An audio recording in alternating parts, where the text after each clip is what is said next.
प्रिय विद्यार्थियों, last turn पे हैलोजन व्युत्पन्न की बात की थी।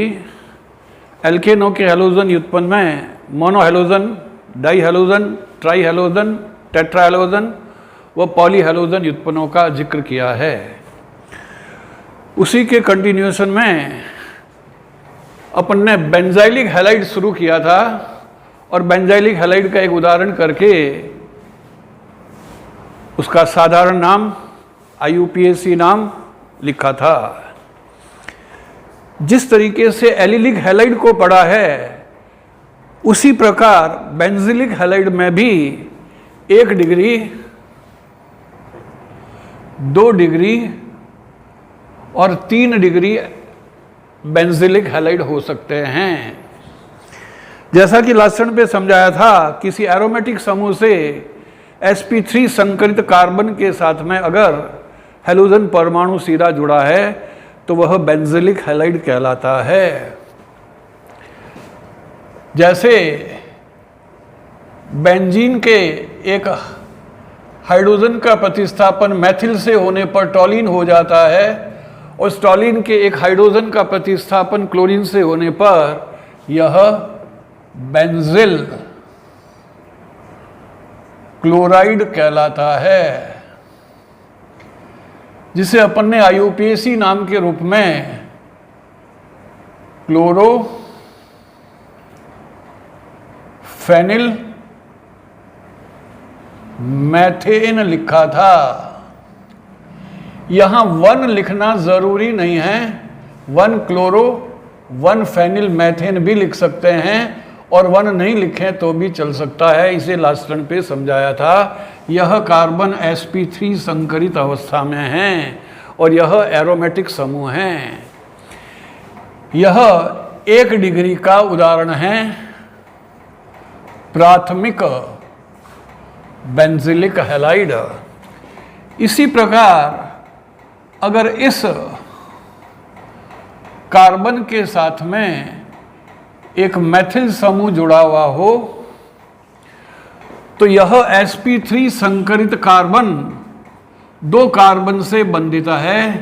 यह 2 डिग्री वाला हुआ द्वितीयक बेंजिलिक हैलाइड। जहां तक इसका नामकरण का सवाल है 1 और 2, 1 क्लोरो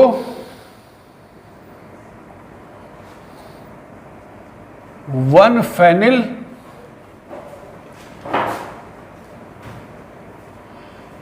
एथेन,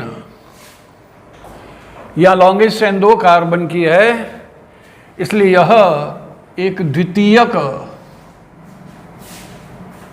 बेंजिलिक हैलाइड का उदाहरण हुआ।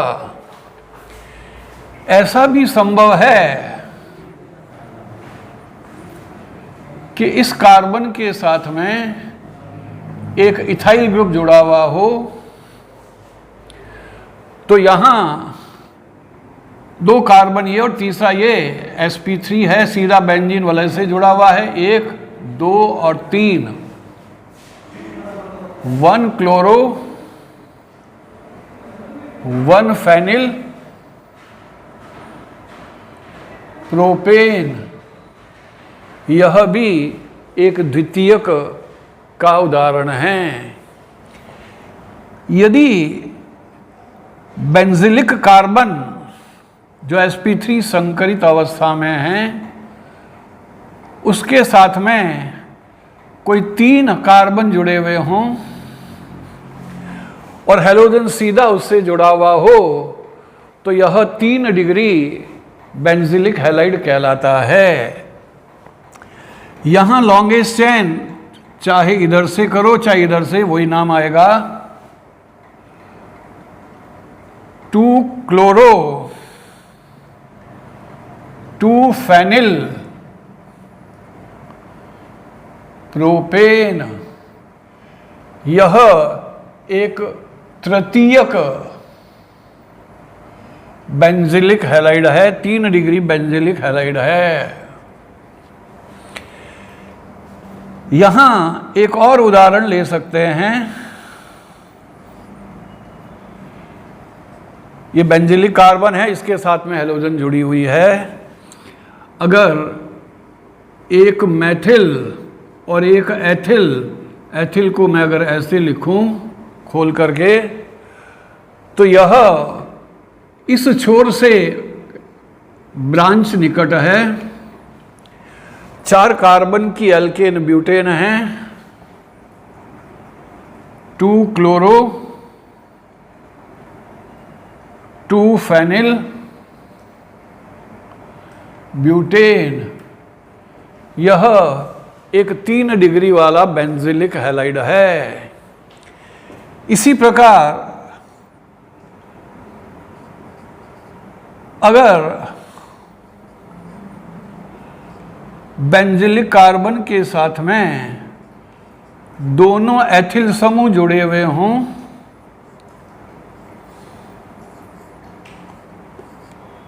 तो वह भी एक 3 डिग्री वाला होगा। यहां 1 2 3 पर ब्रांच, 1 2 3 पर ब्रांच, नंबर चाहो जिधर से करो वही नाम आएगा।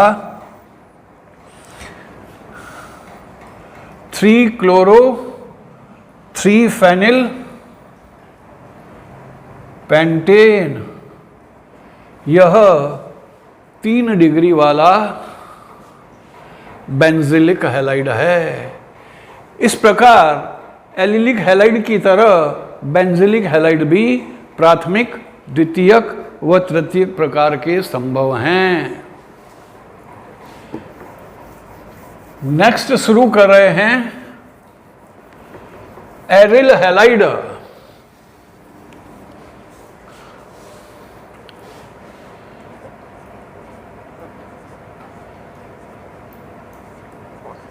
एरिल हैलाइड्स या हेलो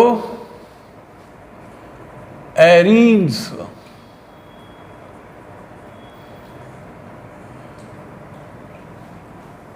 एरोमेटिक वलय का कार्बन sp2 संकरित अवस्था में होता है, और अगर किसी एरोमेटिक समूह से, एरिल समूह से सीधा हैलोजन जुड़ा हुआ है तो वह एरिल हैलाइड कहलाता है। ये मोनो,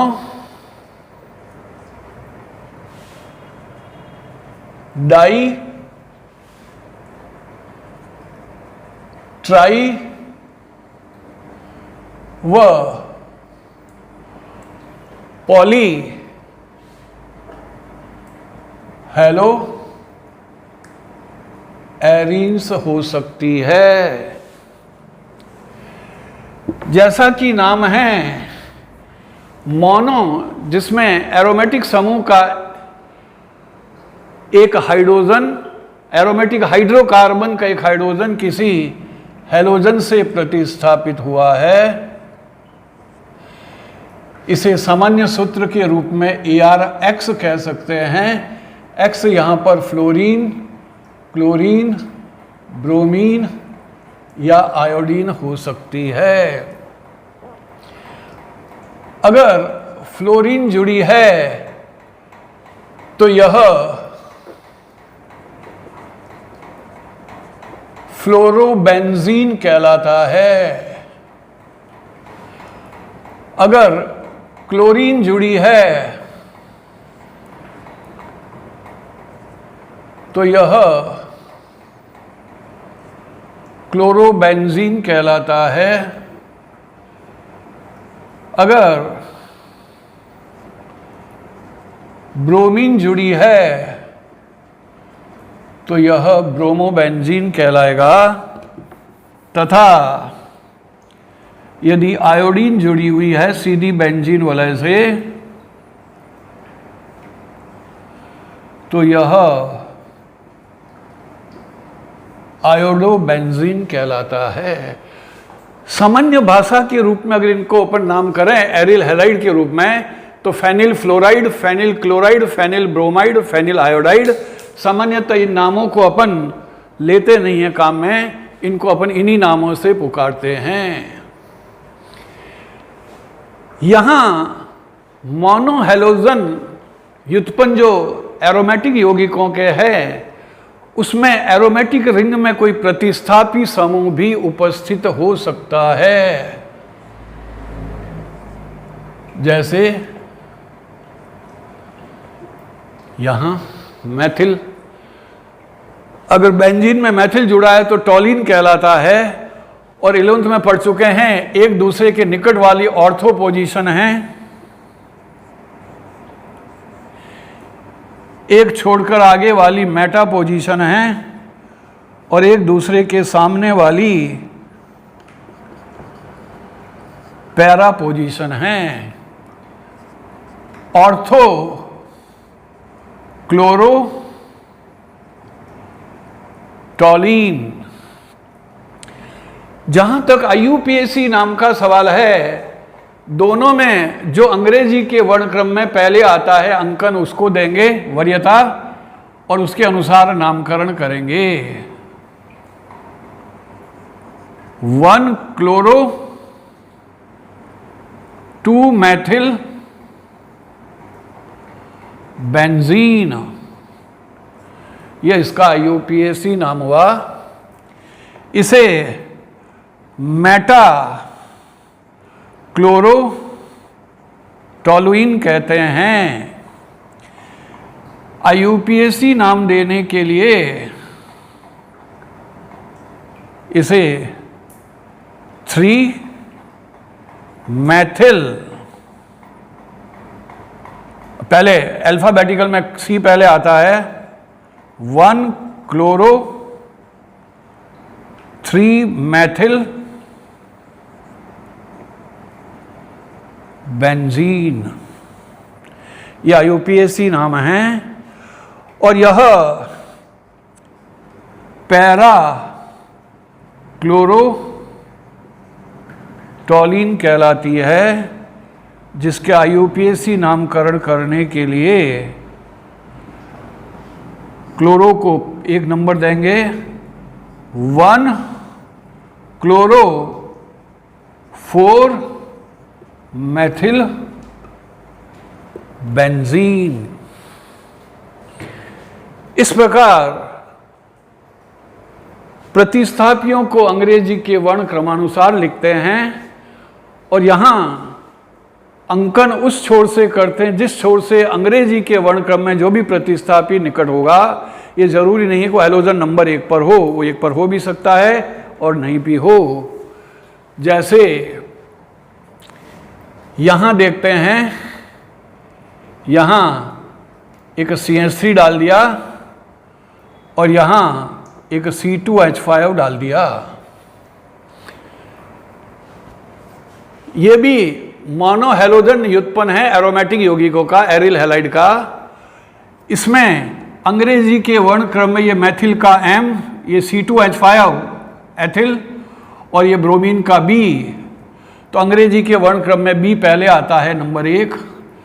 इसके बाद में जिधर पार्श्व श्रृंखला निकट होती है वरीयता उसको देते हैं 2 3 2 3।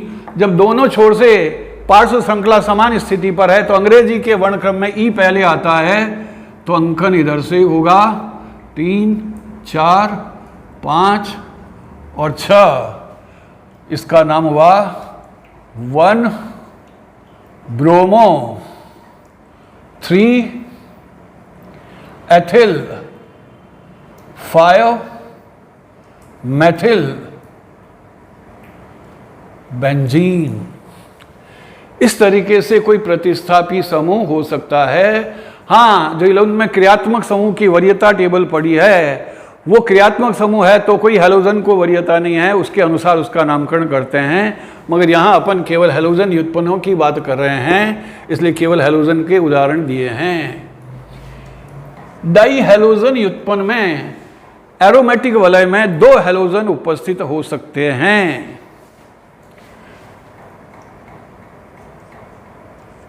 दोनों एक दूसरे के सापेक्ष निकटवर्ती कार्बन पर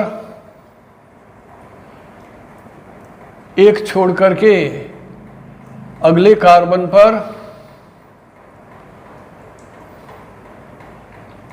और एक छोड़ करके एकांतर फिर अगले कार्बन पर चाहे मैं यहां लिखूं तो 2Cl यहां आ जाएगा। डाई की बात कर रहे हैं। ये पहला, ये दूसरा और ये तीसरा। पहले को अपन ऑर्थो डाई क्लोरो बेंजीन कहते हैं, दूसरे को मेटा डाइक्लोरो बेंजीन कहेंगे और तीसरे को पैरा डाइक्लोरो बेंजीन कहेंगे। अगर इनका IUPAC नाम बताना हो तो यहाँ हैलोजन की स्थिति अंकों से दर्शानी होगी 1 2 1 2 3 1 2 3 4 1 2 डाइक्लोरो बेंजीन, केवल अंकों का अंतर है। 1 3 डाइक्लोरो बेंजीन, 1 4 डाइक्लोरो बेंजीन। इसी प्रकार डाई हैलोजन व्युत्पन्नों में भी कोई प्रतिस्थापी समूह हो सकता है या दो हैलोजन अलग अलग हो सकती है, जैसे यहां Br और यहां Cl है। यह भी डाई हैलोजन का व्युत्पन्न का उदाहरण है, मगर अंग्रेजी के वर्णक्रम में B पहले आता है C के मुकाबले, इसलिए अंकन इधर से होगा 1 2 3 4 5 6। इसका नाम आया 1 ब्रोमो 3 क्लोरो बेंजीन। अगर ऐसे यौगिक में कोई प्रतिस्थापी समूह भी उपस्थित हो,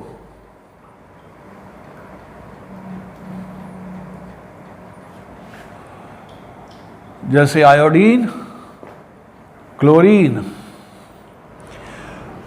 तो यहां अंग्रेजी के वर्णक्रम में C पहले आता है, इसलिए यह तो नंबर 1 होगा। फिर 2 और 3 पर यहां अंग्रेजी के वर्णक्रम में मैथिल का M आता है और 2 3 पर आयोडीन का I आता है। तो अंग्रेजी के वर्णक्रम में जो पहले आएगा अंकन उधर से करेंगे।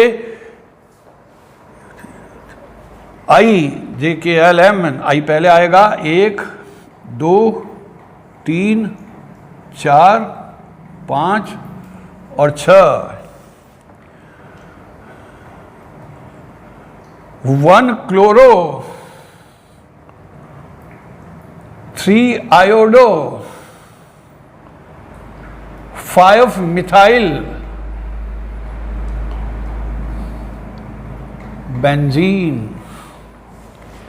ऐसे डाई हैलोजन व्युत्पन्नों को समझा सकते हैं। यहां 11th क्लास में पढ़ा था CH3CH जिसके 2 बॉन्ड खुले हों वह एथिलीडीन कहलाता है, जबकि बेंजीन वलय के साथ में जब 2 बॉन्ड खुले हुए हों और उन दोनों पर हैलोजन आ जाती हो तो यह एथिलीडीन कहलाता था। यह बेंजिलिडीन या बेंजल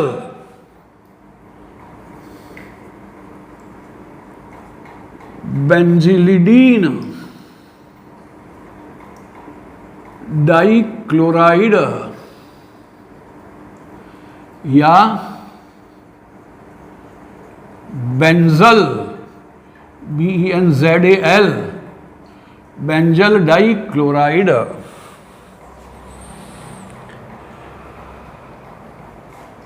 ट्राई हैलोजन व्युत्पन्नों में बेंजीन वलय में 3 हैलोजन परमाणु उपस्थित हो सकते हैं। तीनों लगातार कार्बन पर हो सकते हैं, 2 लगातार कार्बन पर और 1 छोड़कर हो सकता है, या सभी एकांतर हो सकते हैं।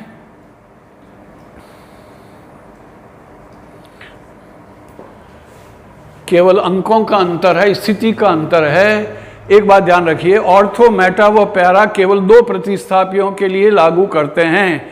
कुछ किताबों में 3 या उससे ज्यादा में भी कोई ऑर्थो शब्द दिया हुआ है, मेटा दिया हुआ है, वो बिल्कुल गलत है। यहां 1 2 3 ट्राई क्लोरो बेंजीन,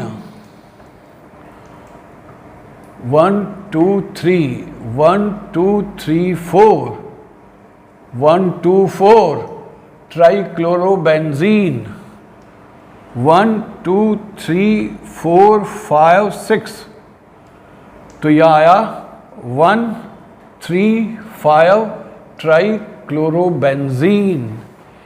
इस प्रकार यह ट्राई हैलोजन व्युत्पन्न हो सकते हैं। इसमें अगर भिन्न भिन्न हैलोजन है तो अंग्रेजी के वर्ण क्रमानुसार अंकन करने के लिए काम में लेंगे, लिखने के लिए भी वही काम में लेंगे, और अगर कोई अन्य प्रतिस्थापी है तो वो भी अंग्रेजी के वर्ण क्रमानुसार ही लिया जाएगा। पॉली हैलोजन व्युत्पन्न, वैसे तो एक से ज़्यादा होते ही शब्द पॉली जनरल काम में ले सकते हैं, यहाँ अपन 1 2 3 को डाई और ट्राई से समझाया है, अतः 3 से ज़्यादा हैलोजन होने पर वे पॉली हैलोजन व्युत्पन्न होते हैं।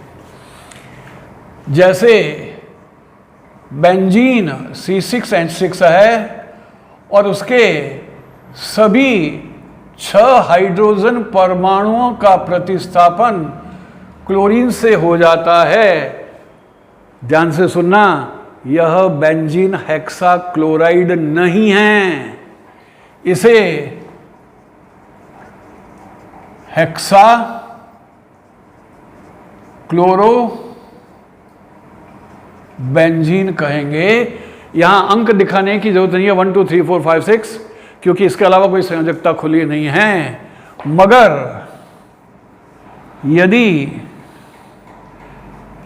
1 2 3 4 5 और 6, तो इसका अणुसूत्र तो था C6Cl6, इसका है C6H6Cl6, इसे बेंजीन हेक्साक्लोराइड कहते हैं। और चूंकि हर कार्बन पर हाइड्रोजन भी है इसलिए अंक दर्शाना भी जरूरी है। 1 2 3 4 5 6 हेक्सा क्लोरो, ये बेंजीन नहीं है, हेक्साक्लोरो साइक्लोहेक्सेन।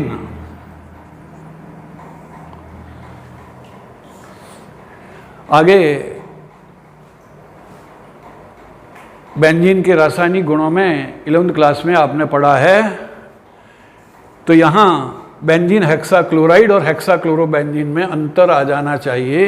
ये एरोमेटिक है, ये एलिसाइक्लिक है, नॉन एरोमेटिक है। इसे साधारण नाम के रूप में पर क्लोरोबेंजीन भी कहते हैं। इसी तरह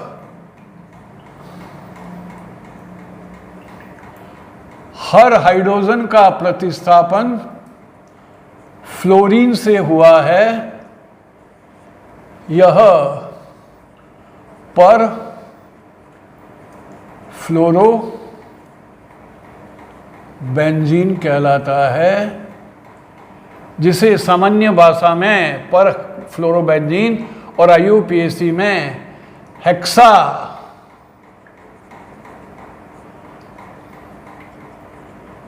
फ्लोरो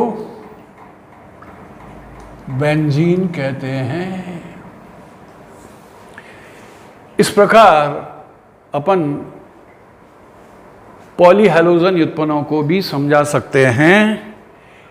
एक नोट करके नोट्स में मैंने आपको दिए हैं, उसमें मोनोहैलोजन व्युत्पन्नों में केवल बेंजीन का व्युत्पन्न हो ये जरूरी नहीं है। 11वीं क्लास में नेफ्थलीन को पढ़ाया था। 2 बेंजीन वलय ऑर्थो स्थितियों पर आपस में संलग्न हैं। ये 4 पोजीशन अल्फा कहलाती है, ये 4 पोजीशंस बीटा कहलाती है। अगर किसी अल्फा स्थिति पर हैलोजन जुड़ा हुआ है, कहीं पर भी अकेला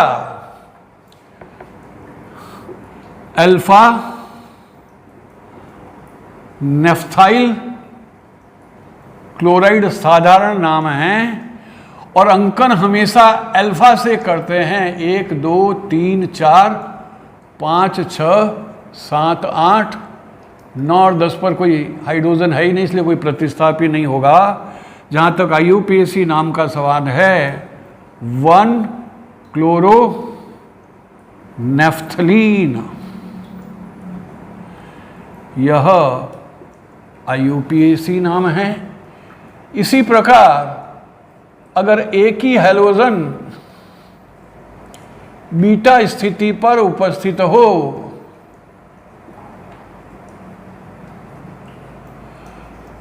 तो बीटा नेफ्थाइल क्लोराइड कहलाएगा, जिसे IUPAC में 2 क्लोरो नेफ्थलीन कहते हैं। ये हैलोजन व्युत्पन्न हैं। आपके थ्योरी में मोनो हैलोजन व्युत्पन्नों में क्लोरोबेंजीन या ब्रोमोबेंजीन या आयोडोबेंजीन या फ्लोरोबेंजीन, एराइल बेंजीन बनाने की विद्या और रासायनिक गुण कोर्स में हैं। हेलो एल्केन्स पढ़ने के बाद में अपन उसकी व्याख्या करेंगे। That's all.